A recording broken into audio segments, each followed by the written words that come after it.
booties for black girl nerds.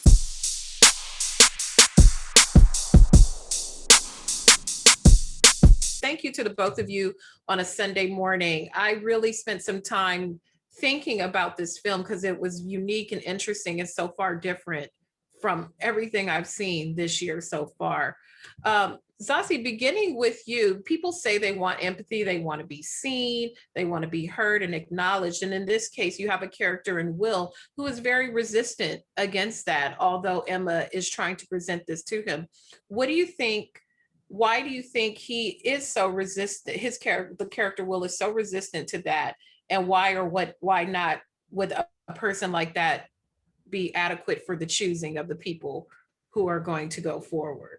Oh, that's interesting. I think that, in my opinion, I feel like Will is resistant to open himself up to pain again, and he had, he has, I think, emotional attachments to the people he chooses, and doesn't want to see them fail, and but he has no other option but to sit there and observe and to be there with them. And I think over time, to continuously see those you care about struggle, and you can't influence, you can't step in, you can't support, besides just sort of this like outside just viewing, I think can be really hard, and you might not want to open up that space in your heart. So, and what was the second part of your question? Why would he, or why would my character? Why or why not would the Will character be good for the choosing of who the person will ultimately be? Yeah, I actually think the Will character, once cracked open, is sort of this perfect person to have, because I think he is empathetic, and I think he does understand in a way that it's implied that other sort of interviewers don't. And I think that he is, life is hard, life is long, and life is painful. And I think he gets that, and he wants to protect his people and put somebody out there who won't be affected in the way that he potentially was. And so I think there's a lot of empathy there, but if it's shut down, then maybe he's not ideal. But I think once it's opened, his heart, then he is. Winston, for your character, Will, it is an important job kind of making these selections with characters like Emma, and all the other characters bring these different perspectives of what could make a good human.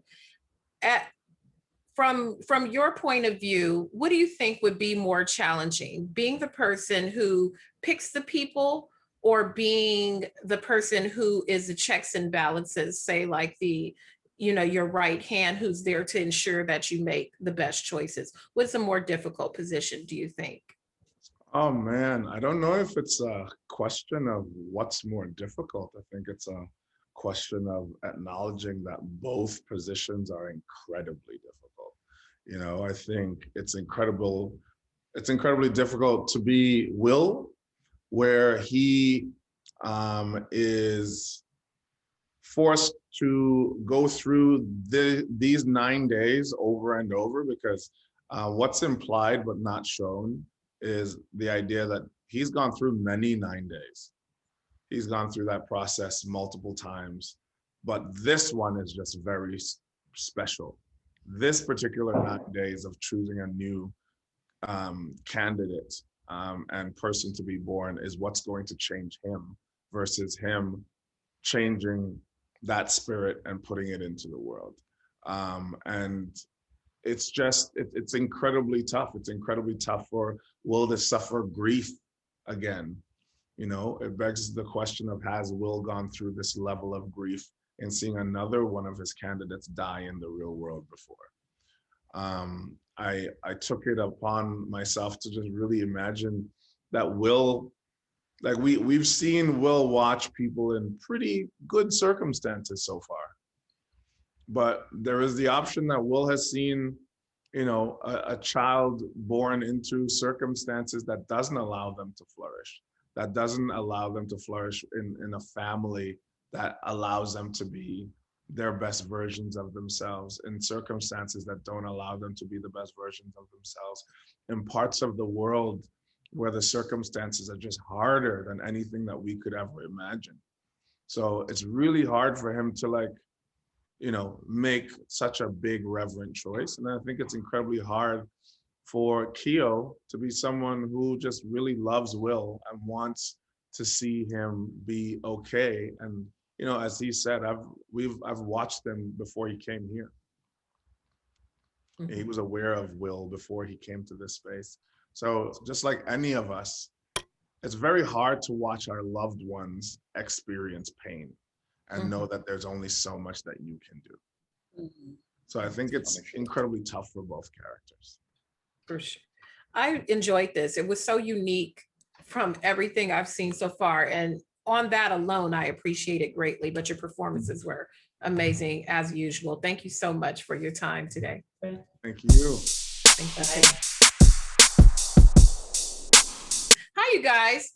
Great company to be in. I wouldn't mind spending space in the internal purgatory-ish type of environment with you all. You all had your characters all had some wonderful qualities, but for whatever reason or not, they may or may not be the right one to make the next part of the journey.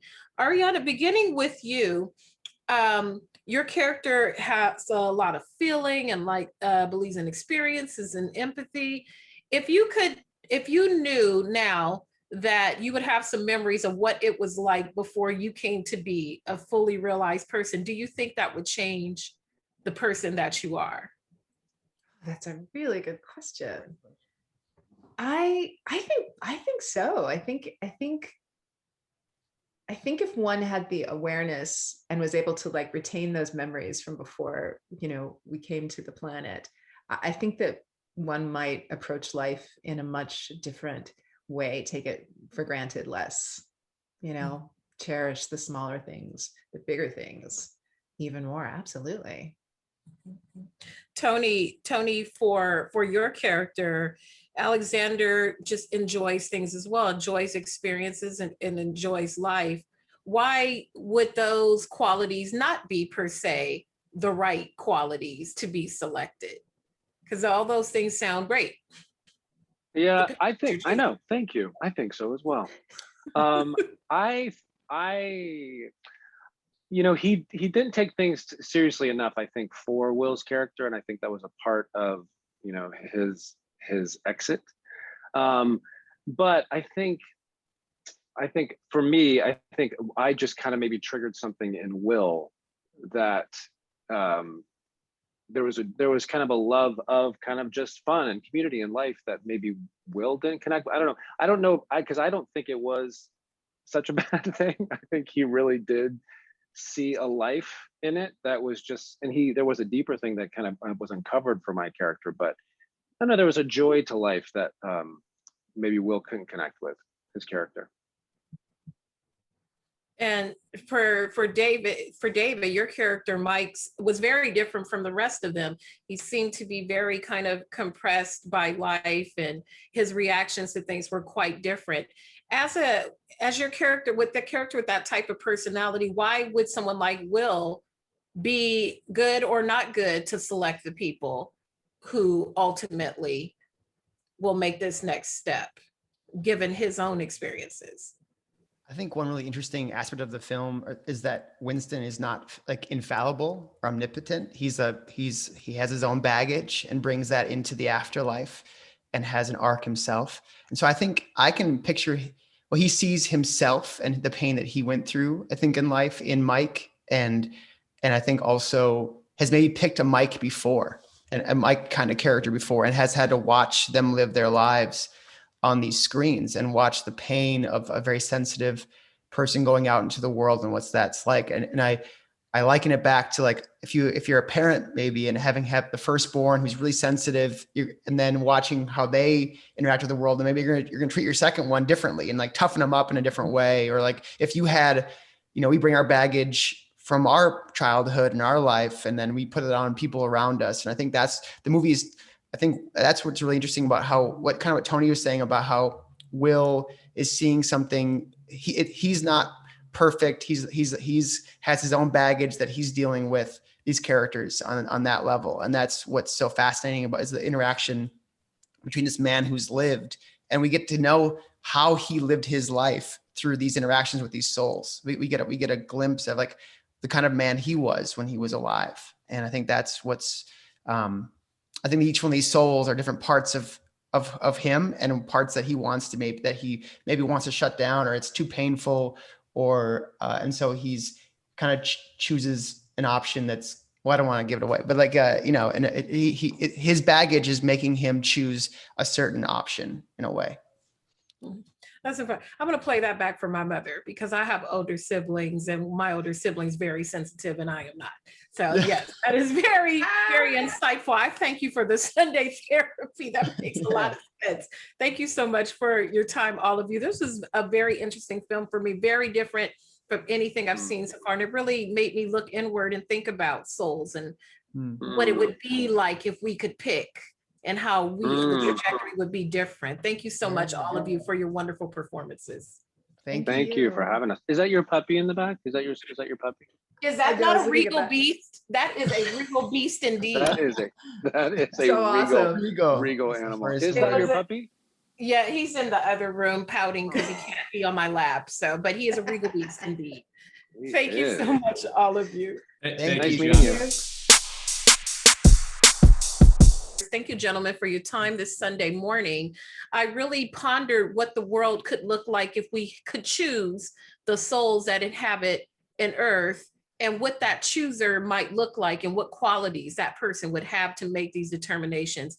Edson, in the creating of this story, why is Will's personality, do you think, the ideal for making these types of choices? Because they're difficult selections, especially given he's informing his decisions on in his own background. You mean why he's choosing those souls?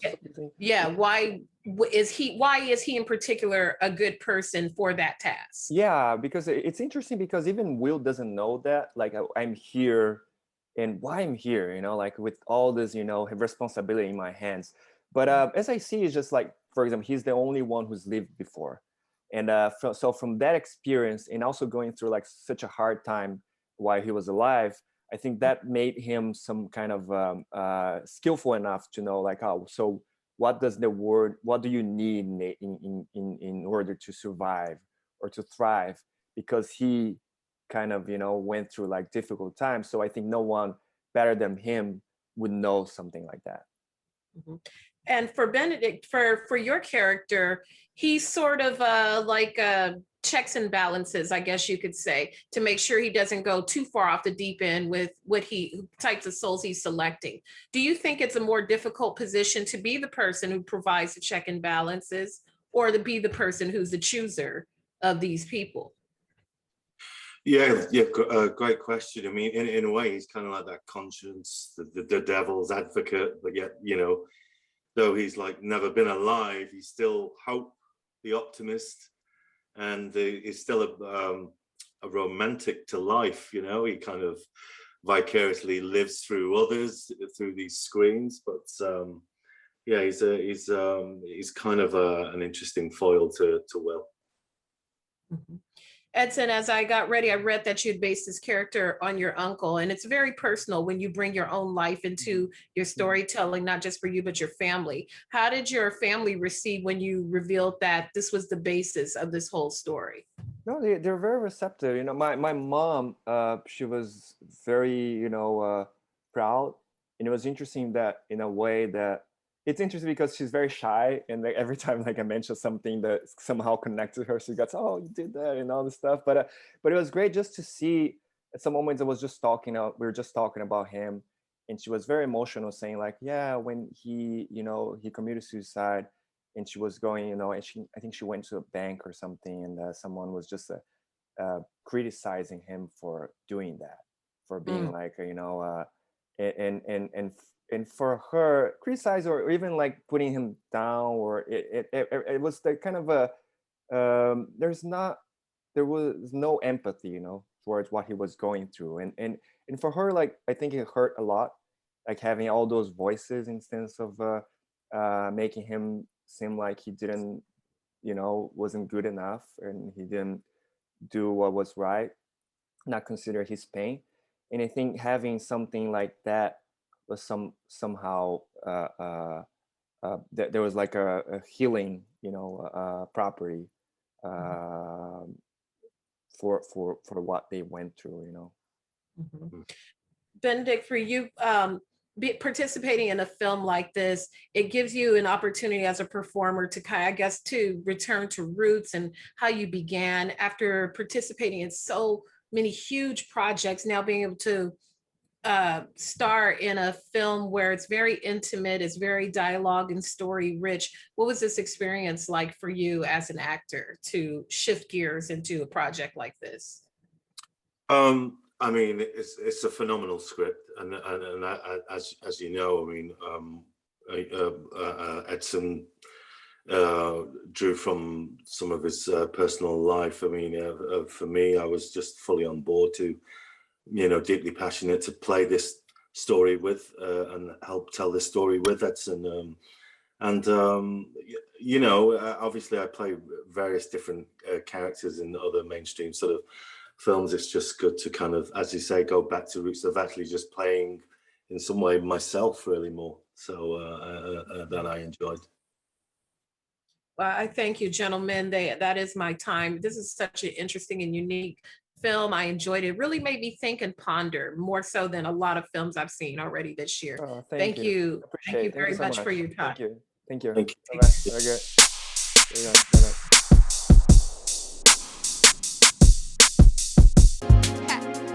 Better shake your booties for black girl nerves.